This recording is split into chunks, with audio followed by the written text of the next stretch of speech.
जय हिंद दोस्तों, मैं हूं आपका दोस्त के बी और आज के इस वीडियो में हम आरआरबी एनटीपीसी 2016 में जो जीके और करंट अफेयर के प्रश्न 5 अप्रैल के दूसरे शिफ्ट में पूछे गए थे उन सभी प्रश्नों को डिस्कस करेंगे। तो मुख्य रूप से मेरा यहाँ पर टारगेट ये है कि आपको ये पता चल सके कि किस प्रकार के प्रश्न आरआरबी एनटीपीसी में पूछे गए हैं और उसी के आधार पर आप अपनी तैयारी को बेहतर बना सकें। तो इससे पहले 2 वीडियो में भी हम लोगों ने डिस्कस किया हुआ है, तो अगर आप उन वीडियो को देखना चाहें तो नीचे आपको लिंक मिल जाएगी, वहां से आप उन वीडियो को देख सकते हैं।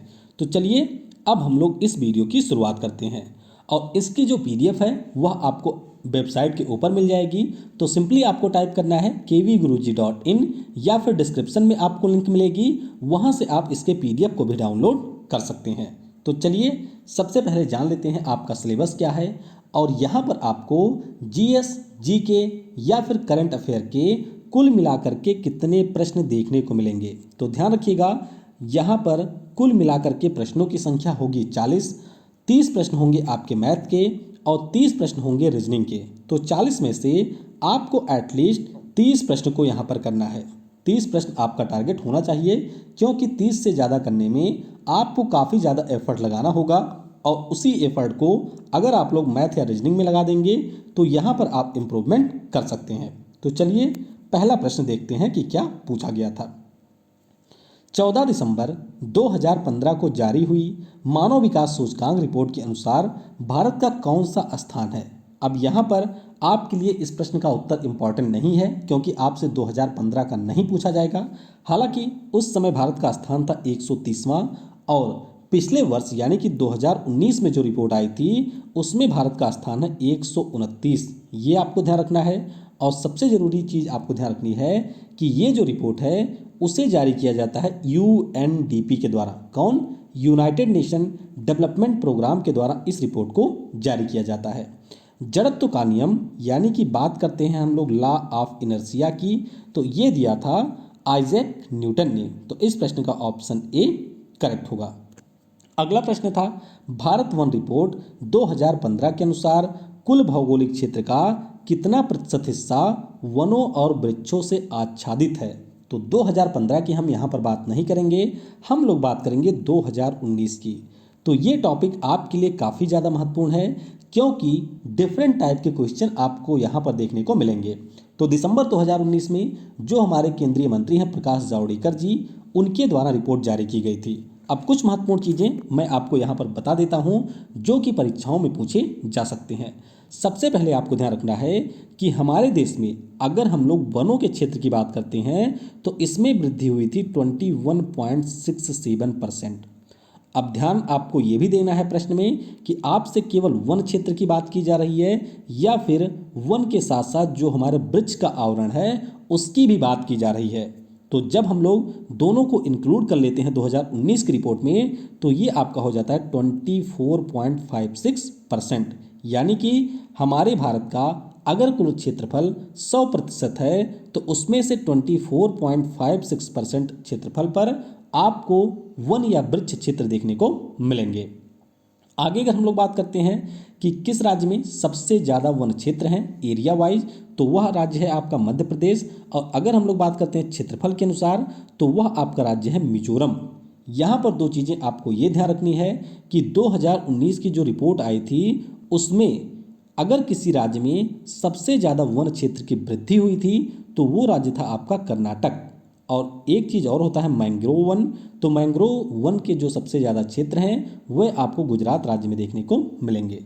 तो इसके ऊपर अगर आप चाहेंगे तो मैं एक सेपरेट वीडियो भी बना दूंगा जिसमें सारे संभावित प्रश्न हों, तो उसमें आप लोग ये सारी चीज़ें देख लीजिएगा। अगला प्रश्न पूछा गया था कि यूएसए यानी कि अमेरिका का राष्ट्रीय खेल कौन सा है। तो ध्यान रखिएगा इनका राष्ट्रीय खेल है बेसबॉल। अगला प्रश्न था आईसीसी के भ्रष्टाचार रोधी निगरानी दल के लिए नामित क्रिकेटर का नाम क्या है। तो नामित किए गए थे दावाल के नाम से प्रसिद्ध राहुल द्रविड़। तो ये भी करंट अफेयर का प्रश्न था। इसरो ने एस्ट्रोसैट नामक भारत के पहले समर्पित खगोल विज्ञान उपग्रह मिशन का शुभारंभ किया।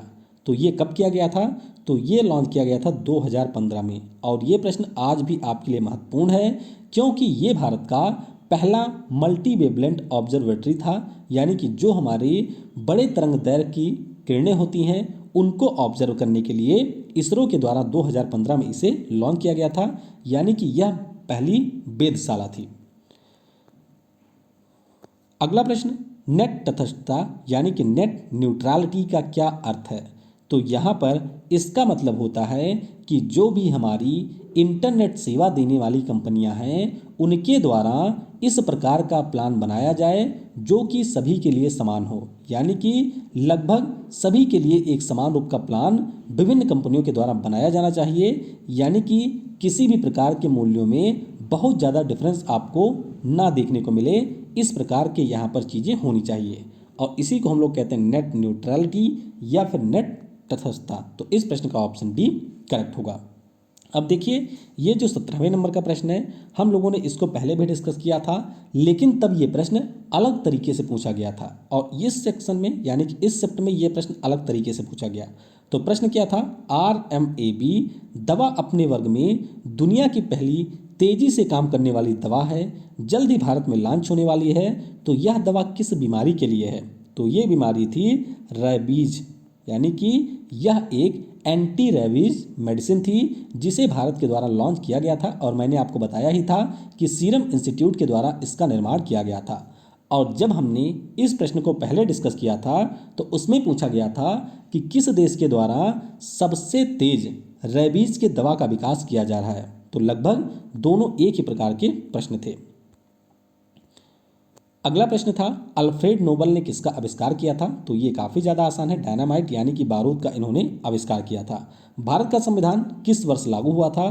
तो ये लागू हुआ था 26 जनवरी 1950 को, बन गया था हालांकि 26 नवंबर 1949 को, और इसी दिन हम लोग संविधान दिवस भी मनाते हैं और 26 जनवरी 1950 को हमारे देश में भारत का संविधान लागू हो गया था।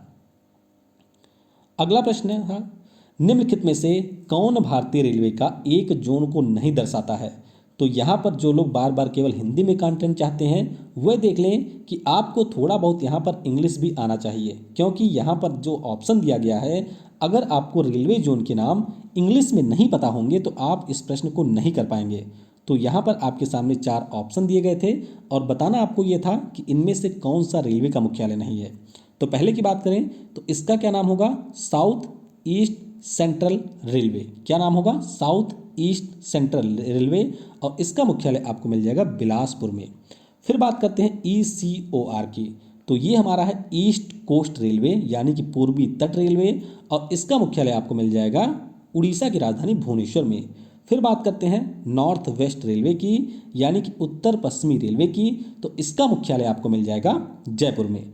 और फिर हमारा आता है ईस्ट वेस्ट रेलवे, तो यहाँ पर 2 दिशाओं को जोड़ दिया गया है, तो ये किसी भी प्रकार का कोई रेलवे जोन नहीं है। निम्नलिखित में से कौन सा समूह अन्य विकल्पों के संगत नहीं है? अब इस प्रश्न की अगर हम लोग बात करें तो यहाँ पर आपके 2 उत्तर देखने को मिल सकते हैं। कैसे 2 उत्तर होंगे? अगर हम बात करते हैं twitter.com की, facebook.com की, youtube.com की, तो ये सारे आपकी वेबसाइट हैं, यानी कि ये एक प्रकार के वेब पोर्टल हैं। और अगर हम बात करते हैं व्हाट्सएप की, तो व्हाट्सएप यहाँ पर एक प्रकार का ऐप है, या आप कह सकते हैं एक प्रकार का सिंपली ये ऐप दिया गया है। लेकिन अगर हम लोग एक अन्य तरीके से भी देखें तो twitter.com, facebook.com और व्हाट्सएप ये सारे आपके सोशल मीडिया प्लेटफॉर्म हैं, जबकि जो हमारा यूट्यूब है यह एक वीडियो स्ट्रीमिंग प्लेटफॉर्म है। तो वैसे मेरे हिसाब से यहाँ पर URL के साथ में जाना सही होगा, तो इसलिए इस प्रश्न का ऑप्शन सी यानी कि व्हाट्सएप सही होगा। अगला प्रश्न था, दादा भाई नौरोजी को गणित एवं भौतिक विज्ञान के प्रोफेसर के रूप में कहाँ नियुक्त किया गया था? तो ये आपके मुंबई में जो एल्फिंस्टन कॉलेज था वहाँ पर गणित और भौतिकी विज्ञान के प्रोफेसर थे। तो दादा भाई नौरोजी या जो इस प्रकार के हमारे व्यक्तित्व हैं उनके बारे में आपको पता होना चाहिए। इनके बारे में आपको एक चीज़ ये ध्यान रखना है कि इंग्लैंड की संसद में पहले एशिया के व्यक्ति थे जो कि सांसद बने थे। तरल अवस्था से गैसीय अवस्था यानी कि जो हमारा लिक्विड स्टेट होता है उससे जब किसी पदार्थ को गैस अवस्था में बदला जाता है तो इसको हम लोग क्या कहते हैं?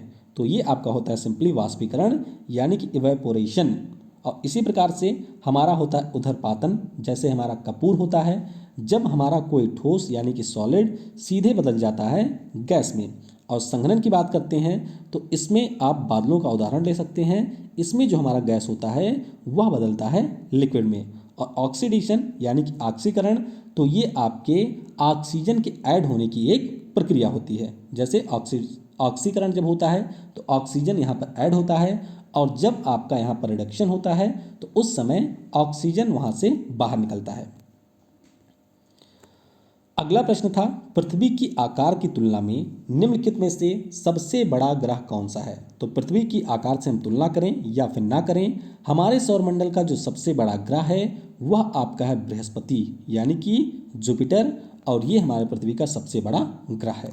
जेनेटिक इंजीनियरिंग के संबंध में भिन्न का पता लगाएं, तो ये काफ़ी ज़्यादा टफ प्रश्न था, और संभव है कि इस प्रकार के जो प्रश्न होते हैं उनके उत्तर बस कुछ ही छात्रों को पता होंगे।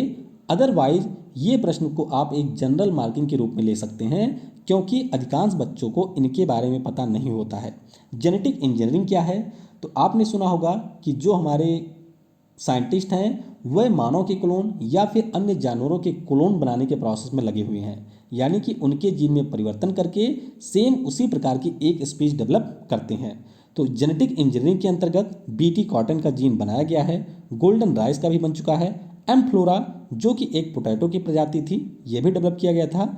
लेकिन बात करते हैं भिंडी की, जो हमारा लेडी फिंगर होता है, इसका जेनेटिक इंजीनियरिंग से संबंध नहीं है। तो इस प्रश्न का ऑप्शन डी करेक्ट होगा। अगला प्रश्न था, निम्नलिखित में से किसे पद्म विभूषण पुरस्कार से सम्मानित नहीं किया गया है।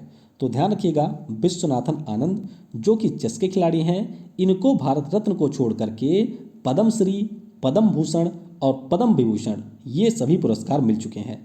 एडमंड हिलेरी की बात करते हैं तो ये पर्वतारोही थे एवरेस्ट पे पहुंचने वाले, इनको भी पद्म विभूषण पुरस्कार मिल चुका है।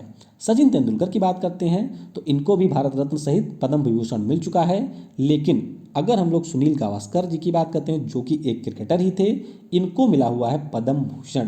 तो इस प्रश्न का ऑप्शन डी करेक्ट होगा, यानी कि इनको पद्म विभूषण नहीं मिला है। क्लोरोफॉर्म सॉल्यूशन, तो क्लोरोफॉर्म जो कि आपकी एक प्रकार के निश्चेतक करने वाली दवा होती है, यानी कि इससे आप बेहोश कर सकते हैं। फार्मूला होता है इसका CHCl3।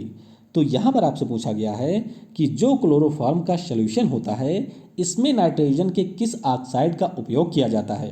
तो इसमें जो नाइट्रोजन का ऑक्साइड होता है उसका नाम होता है नाइट्रिक ऑक्साइड, यानी कि N2O। इसे हम लोग लाफिंग गैस के नाम से भी जानते हैं। अगला प्रश्न था, एक कंप्यूटर प्रोग्राम जो कि सोर्स कोड को ऑब्जेक्ट कोड में बदल देता है उसे क्या कहा जाता है। तो यहाँ पर ऐसा कंप्यूटर प्रोग्राम जो कि सोर्स कोड को ऑब्जेक्ट में बदलता है इसे हम लोग कहते हैं कंपाइलर। तो सिंपली आपको ध्यान रखना है कि कंपाइलर इसे कहा जाता है। वैसे कंप्यूटर की तैयारी भी आपको बहुत ही अच्छे से करनी है अगर NTPC के एग्जाम में इस सेक्शन में बेहतर उपयोग करना है।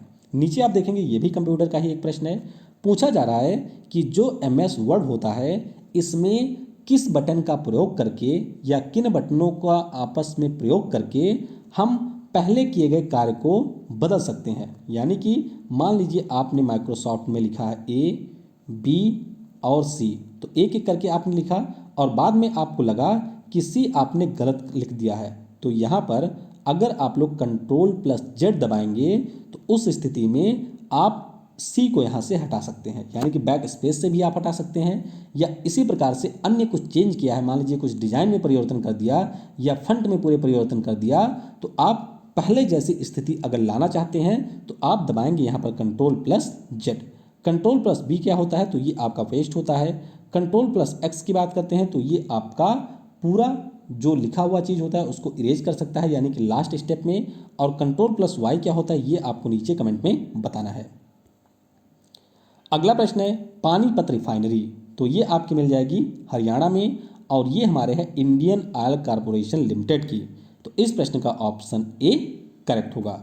और रिफाइनरी के ऊपर मैं एक सेपरेट वीडियो आपको जल्दी दे दूंगा, तो उस वीडियो को देख लेंगे अगर आप, तो अगर यहाँ से प्रश्न पूछा जाता है तो आप उनके उत्तर दे सकते हैं। प्रक्रिया के द्वारा आहार नली में किस प्रकार से भोजन जाता है।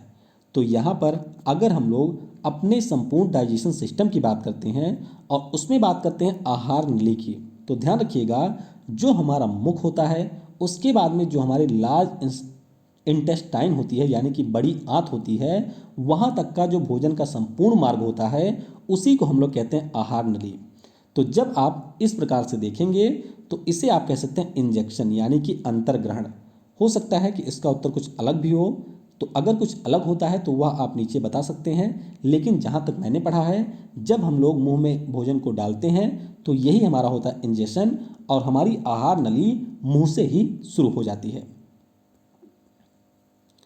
अगला प्रश्न था कि 1971 से पहले भारत पाकिस्तान युद्ध किस वर्ष हुआ था। तो पहले युद्ध हुआ था 1947-48 में, जब पाक वाले घुस आए थे जम्मू कश्मीर में कब्जा करने। फिर आपका हुआ था 1962 से चीन में। फिर आपका 1965 में हुआ था किससे, पाकिस्तान से। फिर आपका 1971 में तो हुआ ही था बांग्लादेश को आज़ादी को लेकर के। और फिर हुआ था 1919 में कारगिल वार। तो ये सारे युद्ध हैं जो कि भारत ने आज़ादी के बाद लड़े हैं और इनमें से एक लड़ा था 1965 में और इसी के बाद में बीएसएफ यानी कि बॉर्डर सिक्योरिटी फोर्स का गठन किया गया था। कुष्ठ रोधी दिवस की बात करते हैं यानी कि जो हमारा लिप्रोसी डे होता है, लिप्रोसी इरेडिकेशन डे, तो ये आपका मनाया जाता है 30 जनवरी को। तो इस प्रश्न का ऑप्शन डी करेक्ट होगा। अगला प्रश्न था इनमें से किस देश में सबसे छोटे सिक्के को पैसा नहीं कहा जाता है। जैसे हमारे यहाँ पर होता है रुपया, उसकी एक छोटी इकाई होती है पैसा।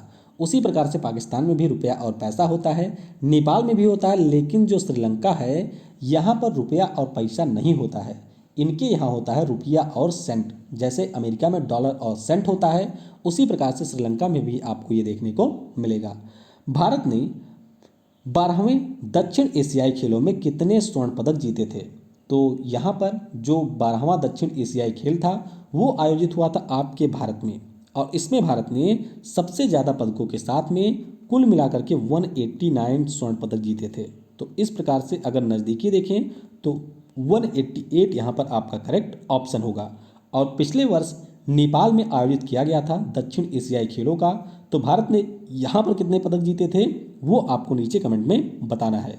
और इस प्रकार से जो भी आपके पिछले खेल हुए हैं उसमें भारत के लिए महत्वपूर्ण पदक किसने जीता है या फिर उसमें भारत को कुल कितने पदक मिले हैं, खास तौर पर स्वर्ण पदक कितने मिले हैं, इनके बारे में आपको ध्यान रखना है क्योंकि खेल से काफ़ी ज़्यादा प्रश्न एनटीपीसी में अभी तक पूछे गए हैं। अगला प्रश्न परमाणु विखंडन की प्रक्रिया को क्या कहते हैं। तो जब एक भारी परमाणु नाभिक छोटे छोटे खंडों में विभक्त होता है तो उसे हम लोग कहते हैं परमाणु विखंडन।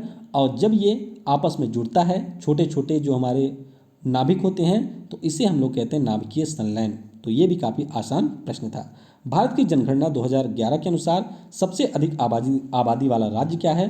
तो एक ही चीज़ है भारत में जिसमें हम लोग नंबर 1 है यानी कि उत्तर प्रदेश वाले, और वो है जनसंख्या। तो इस प्रश्न का ऑप्शन सी करेक्ट होगा। अगला प्रश्न था यूनेस्को द्वारा भारत में विश्व धरोहर स्थलों की कुल संख्या चुनी गई है। तो ये 2015 का प्रश्न था, 2016 का। तो उस समय संख्या थी 32, लेकिन अब संख्या हो गई है 38।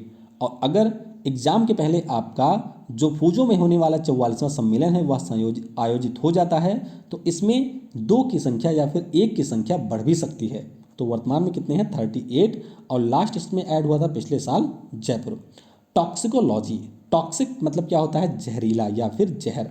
तो जब किसी व्यक्ति के द्वारा इस प्रकार से जहर यानी कि टॉक्सिक चीज़ों का अध्ययन किया जाता है तो उसी को हम लोग कहते हैं टॉक्सिकोलॉजी। तो इस प्रश्न का ऑप्शन बी करेक्ट होगा। अगला प्रश्न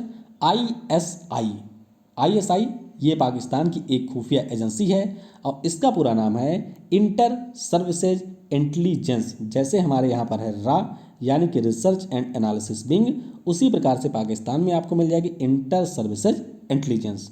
तवांग मठ कहाँ पर स्थित है। तो तवांग मठ ध्यान रखिएगा ये आपको मिल जाएगा अरुणाचल प्रदेश में। तो ये भी काफ़ी आसान प्रश्न थे। भारतीय संसद के संबंध में विषम का पता लगाइए। तो यहाँ पर जो आपके सामने दिए गए हैं ये सारे हमारे संसद के सत्र हैं। तो संसद में वैसे होते हैं 3 ही सत्र। तो 3 कौन कौन से होते हैं, एक हमारा होता है बजट सीजन जो कि आपका जनवरी फरवरी से शुरू होकर मई तक लगभग चलता है। फिर हमारा होता है मानसून सत्र जो कि अभी शुरू होने वाला है। और फिर आपका एक होता है शीतकालीन सत्र यानी कि ग्रीष्म सत्र का प्रावधान नहीं है। तो तो इस प्रश्न का ऑप्शन बी करेक्ट होगा। भारत में श्वेत क्रांति के जनक किसे कहा जाता है? तो जो वर्गीज कुरियन साहब हैं, इन्हीं को श्वेत क्रांति का जनक कहा जाता है। अगला प्रश्न था, भारतीय रेलवे ने अपने किस जोन में बायोडीजल लोकोमोटिव की शुरुआत की? तो इनके द्वारा शुरुआत किया गया था दक्षिण मध्य रेलवे में। कहाँ पर? दक्षिण पश्चिम रेलवे में। तो इस प्रश्न का ऑप्शन बी करेक्ट होगा। तो ये भी करंट का प्रश्न था, आपके लिए महत्वपूर्ण नहीं है। कम दूरी की वायरलेस कनेक्टिविटी की सुविधा प्रदान करता है? तो जो आपका ब्लूटूथ होता है वह कम स्थान से वायरलेस कनेक्टिविटी की सुविधा प्रदान करता है। बाकी अगर हम लोग मॉडेम की बात करते हैं तो जो आपका मॉडेम होता है, हालांकि अब इसका यूज नहीं किया जाता है, इसमें सिम लगा करके आप इससे इंटरनेट की सुविधा कंप्यूटर या लैपटॉप में एक्सेस कर सकते थे। फायरवॉल की बात करते हैं तो ये आपके कंप्यूटर सिस्टम को बचाने की एक प्रणाली होती है। और सेट टॉप बॉक्स, तो ये जो आपका डिश होता है उसमें जो आपका नीचे बक्सा मिलता है उसको हम लोग कहते हैं सेट टॉप बॉक्स। अगला प्रश्न, फ्रांसीसी खोजकर्ता वास्को डी गामा पहली बार समुद्र के रास्ते पर भारत में कहाँ पर उतरा था? अब ये प्रश्न देखिए, हम सभी लोगों ने ये पढ़ा है कि जो वास्को डी गामा था ये आपका था पुर्तगाल का एक खोजकर्ता जो कि केरल में कालीकट के तट पर उतरा था। लेकिन यहाँ पर फ्रांसीसी खोजकर्ता वास्को डी गामा के बारे में पूछा गया है। हालांकि मैंने नेट पे काफ़ी ज़्यादा सर्च किया लेकिन इसके संबंध में कोई भी उत्तर नहीं मिला। तो अगर आपको इसका उत्तर पता है तो आप बता सकते हैं, अदरवाइज मुझे लगता है कि ये प्रश्न पूरी तरीके से गलत है। उस भारतीय सैनिक का नाम क्या है जो फरवरी 2016 में सियाचिन ग्लेशियर में हिमस्खलन के बाद में बच गया, लेकिन गंभीर चोटों की वजह से बाद में अस्पताल में उनका निधन हो गया था? तो ये आपके हैं एच कोप्पड़ जी। इनका नाम था हनुमान करके कुछ, काफ़ी ज़्यादा प्रसिद्ध भी हुए थे क्योंकि लगभग 5 से 6 दिनों तक -45 डिग्री सेल्सियस के नीचे बर्फ में ये दब गए थे। तो बचाव कार्य में इनको यहाँ पर निकाल लिया गया था, लेकिन कई सारी इनको दिक्कत हो गई थी इस दौरान, जिसके कारण बाद में इनकी डेथ हो गई थी। तो इस प्रश्न का ऑप्शन सी करेक्ट होगा। अगला प्रश्न, निम्नलिखित में से कौन सा प्रोग्रामिंग भाषाओं के समूह का सदस्य नहीं है? तो यहाँ पर आपका जो POP3 है वह किसी भी प्रकार के प्रोग्रामिंग भाषाओं के समूह का सदस्य नहीं है। तो इस प्रश्न का ऑप्शन बी करेक्ट हो गया। तो इस प्रकार से आपने देखा कि जो भी हमारे खेल, जीके या करंट अफेयर हैं उनकी तैयारी आपको बेहतर रखनी है। सामान्य विज्ञान में भी आपको तैयारी बेहतर रखनी है। करंट अफेयर में कोई बहुत ज़्यादा वेटेज मुझे अभी तक के पेपर में देखने को नहीं मिला है। हालांकि अब करंट अफेयर काफ़ी ज़्यादा पूछा जा रहा है, तो संभावना है कि आगे आने वाले पेपरों में इसके पैटर्न में बदलाव भी देखने को मिलेगा। कंप्यूटर भी एक बहुत ही महत्वपूर्ण एरिया है, तो इसकी तैयारी भी आपको बेहतर तरीके से करनी है। तो इस वीडियो में फिलहाल के लिए इतना ही। इसकी भी PDF आपको शाम तक या फिर कल तक वेबसाइट के ऊपर मिल जाएगी, वहाँ से आप डाउनलोड कर सकते हैं। कल के वीडियो में इसी प्रकार से हम एक प्रश्न पत्र को और डिस्कस करेंगे। Thanks for watching. जय हिंद, जय भारत, और सबसे ज़रूरी, पढ़ेगा भारत तो बढ़ेगा भारत।